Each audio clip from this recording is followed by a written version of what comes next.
I was a 4-time kickboxing world champion. For 12 years, I trained 5 hours a day, 6 days a week.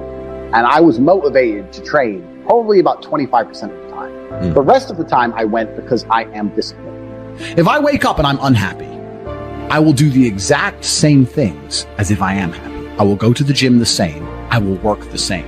How I feel has no impact on how I live my life. We're grown-ups and we have responsibilities and we have problems and we have pressure, and you don't necessarily have to be happy to perform, you know, and happiness will come at the end of the performance anyway. But if your number one goal as a man, if your number one mission in life is just to be happy, that's going to be an extremely vaporous existence, and you're not going to be a man of substance. Your ability to deal with stress, the amount of stress you can deal with as an individual, is directly correlated to your success level. If you can deal with stress all day, you're going to be successful. If you collapse under stress, you're not going to be successful. There's no way to the top without stress involved. But there is a massive correlation between success in life and stress tolerance. The more stress you can tolerate, the better your life's going to be. One of the only things in this world you can control is your state of mind.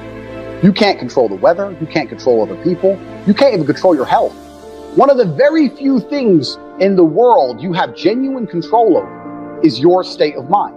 If you can't control that, then you're just a feather in the wind, and life's going to blow you around. I can't imagine truly wanting to quit something and not being able to quit. I can't imagine it. When I talk to people who say, I want to quit smoking, I say, when? They go, oh, well, soon. Well, that means you don't want to quit. You want to keep smoking for a while and quit later. I can't imagine a mind frame or a mindset where I want to do something and can't do it.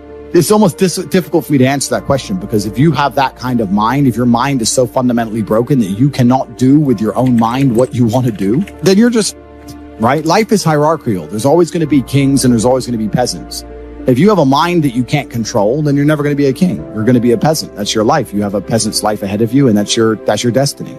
Enjoy, right? There's always been peasants. That's life. But I believe that the most important thing you can do as a man is to gain control of your mind. Once you have control of your mind, life is so ridiculously easy. People say to me, Tate, you're in good shape. All you do is drink vodka and travel the world. You're never even home. You never even have a gym. How do you do it? It's ridiculously easy if you control your mind. If I decide to do 1,000 push-ups, I'll do them. Maybe I have to do them one at a time. Maybe I'll get tired. Maybe I need a break. I'm going to do 1,000 because I said I'm going to do 1,000. Everyone knows what they're supposed to do. You either control your mind or you don't. And all of these things stem from the same problem. It's something you can do. It's something that is learned. It's something that is taught. Depression is the ultimate motivation. If you're unhappy with your life and you're depressed, I don't expect you to be popping pills and sitting laying in bed. I expect you to give me a huge list of everything you're achieving per day. Depression's a fantastic motivation, you know, but people are told the opposite. No, a lot of people's problems are all in their mind. And I'm not saying that mental conditions aren't real, because absolutely some are. But I try and explain to people, look, the only thing on the planet you have genuine control over is your state of mind. You can't control the weather. You can't control anything. The only thing you can affect in genuine real time is how you feel in your head. How you view the world absolutely and utterly shapes how you react in the world, how you act in the world, how people view you. It's all down to how you view things. You have to believe you're the fucking man, and you have to believe you can achieve anything. I'm not saying you can achieve anything easily.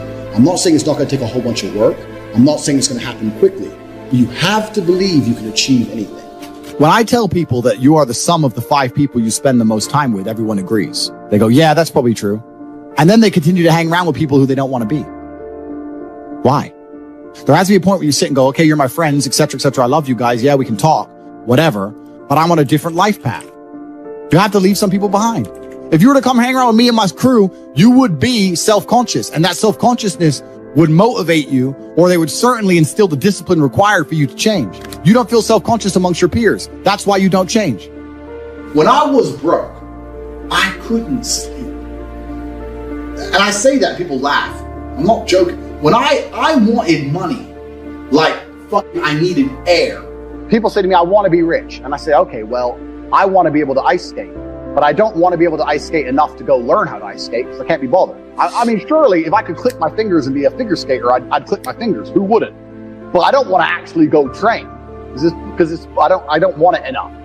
And this is the exact point with money. Everyone wants money put on their lap. If you truly wanted money, you wouldn't be able to sleep until you fucking had it. And this is the point. Because when I had nothing, I couldn't be distracted. You couldn't distract me from what I wanted. Life when you're young is a completely different experience to life when you're old. When you're older, your life quality seriously decreases, massively. So you have about 10 to 15, maybe 20 years to find a way to get rich and enjoy being rich. And you got to put it all together and you got to do it quick. You have to start saying, I want to take money. Because that's how you have to think.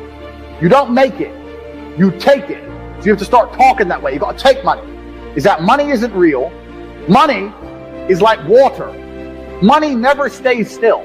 If you can find and identify a place where money is moving, if you can find a place where money is moving and stand in the way, then the money is vulnerable. Problem is with the people out here, everyone has a dream, but not many people have a plan.